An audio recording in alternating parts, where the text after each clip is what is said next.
Selanjutnya, ketika banyaknya proton dinaikkan menjadi 100 dan energi diset pada posisi minimum, ketika partikel alfa ditembakkan, hamburan atau penyimpangan dari partikel alfa itu melebihi dari 90 derajat. Kemudian, ketika energinya dinaikkan, penyimpangannya menurun, sudut penyimpangan menurun, namun masih ada beberapa partikel yang penyimpangannya lebih dari 90 derajat. Dan terakhir, ketika energi diset maksimum, ya dapat dilihat di sini, walaupun gerakannya lurus, cuma beberapa partikel yang mendekati inti atom itu mengalami penyimpangan hampir 90 derajat dan lebih sedikit dari 90 derajat. Hal ini membuktikan ada beberapa hal yang mempengaruhi penyimpangan atau sudut penyimpangan dari partikel alfa. Pertama, banyaknya atom. Ketika banyaknya atom itu rendah, misalkan 20, sudut penyimpangan menjadi sangat kecil.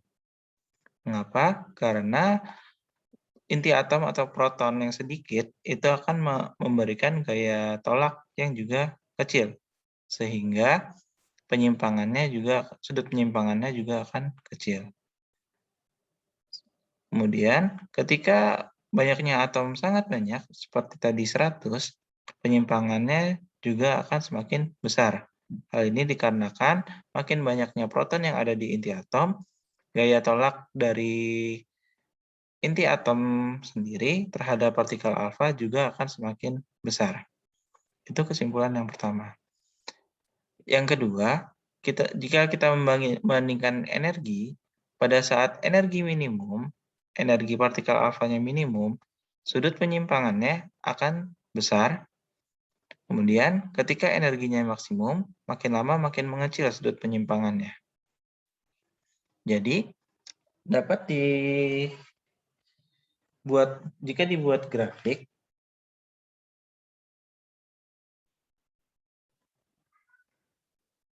ya, jika dibuat dalam grafik, misalkan B ini sebagai penyimpangan dan E itu sebagai energi. Karena tadi dikatakan makin besar energi yang ditembakkan oleh partikel alfa, maka penyimpangannya juga akan semakin kecil. Sedangkan makin kecil energi, maka penyimpangannya juga akan makin besar. Maka grafik dari BE atau penyimpangan dan energi akan menjadi seperti ini. Sedangkan untuk grafik kedua, kita membandingkan Z dengan E, yang mana Z merupakan banyaknya proton, dan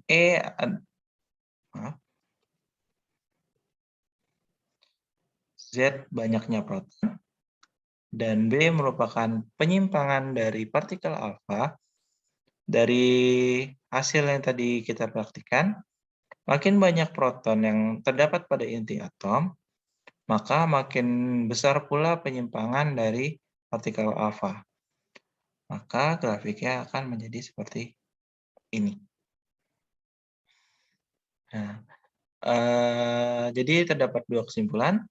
Makin besar energi yang ditembakkan partikel alfa, maka makin kecil penyimpangan, dan makin banyak proton, maka makin besar pula sudut penyimpangan dari partikel alfa.